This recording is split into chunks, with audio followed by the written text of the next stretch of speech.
Oke, perkenalkan saya Krisna Ciputra dari kelas IF 603 eh, dengan nomor NIM 22040113 kali 96.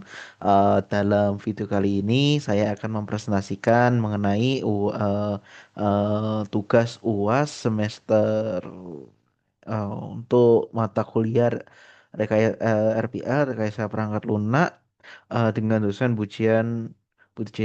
untuk soal yang diberikan untuk UAS itu kita diwajibkan untuk melakukan analisa dari gambar yang ada pada yang sudah dicantumkan pada soal dan juga untuk melakukan presentasi dari hasil analisis dari gambar yang ada.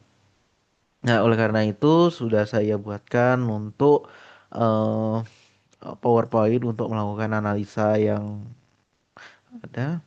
Nah, eh kalau saya cek ini adalah proses pembuatan sistem untuk customer support.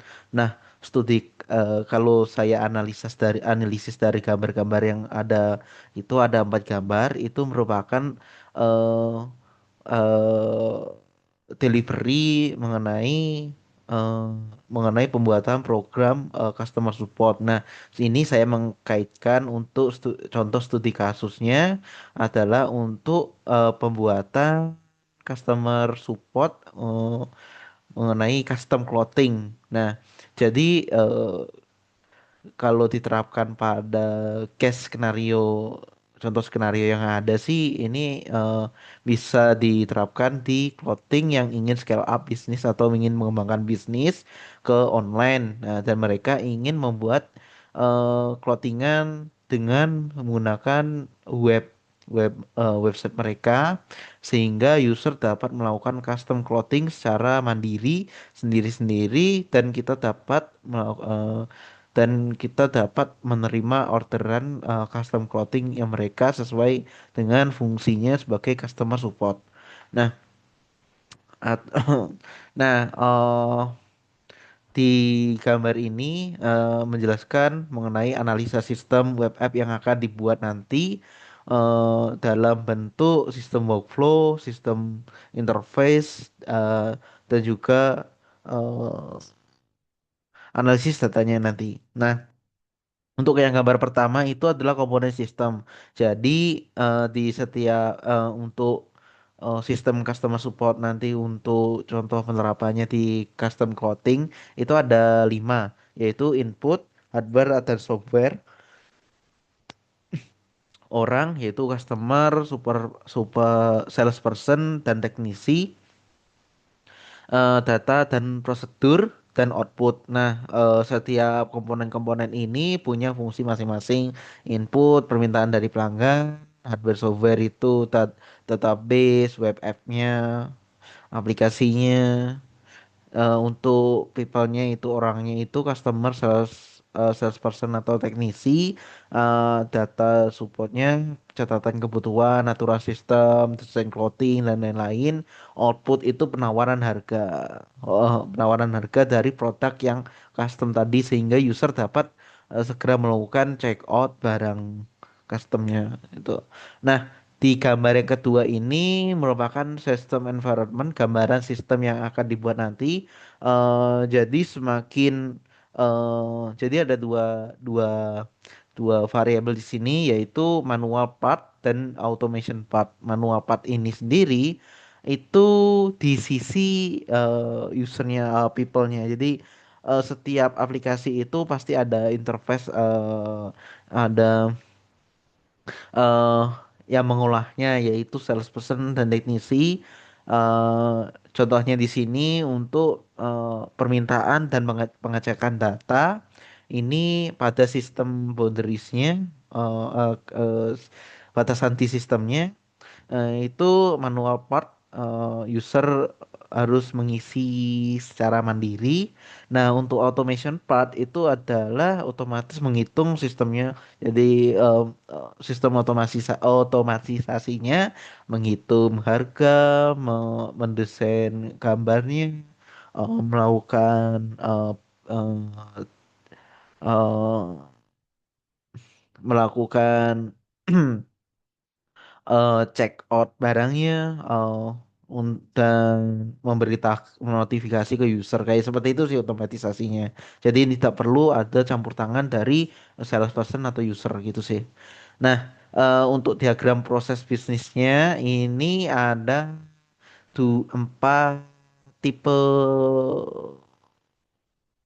iconnya, tipe gambarnya, yaitu ada aktivitas, ada variabel keputusan, ada variabel sinkronisasi proses, dan variabel swim lane untuk membedakan aktor. Jadi eh, di sini dijelaskan untuk prosesnya starting activity sebelum melakukan eh, processing, review finansial untuk mereview finansial itu akuntansinya, transitionnya, ya, diteruskan prosesnya untuk report finansialnya dan eh, berakhir. Nah, di sini ini proses sinkronisasinya di sini untuk programnya nanti. Nah, diterapkan pada workflow permintaan HUTA di sini dari icon-icon yang ada sebelumnya di sini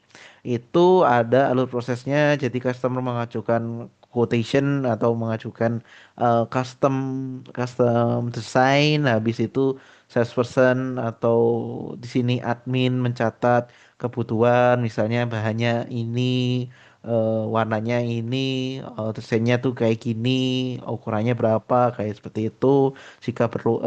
Jika ada masalah, nanti teknisi akan mengecek, ask help, jika perlu ngecek, nanti bisa memasukkan cek requirementnya itu untuk catatan-catatan kalau misalnya ada masalah di sistemnya, nanti enter data into sistem, seperti itu, data dimasukkan sistem, enter datanya dari service personnya.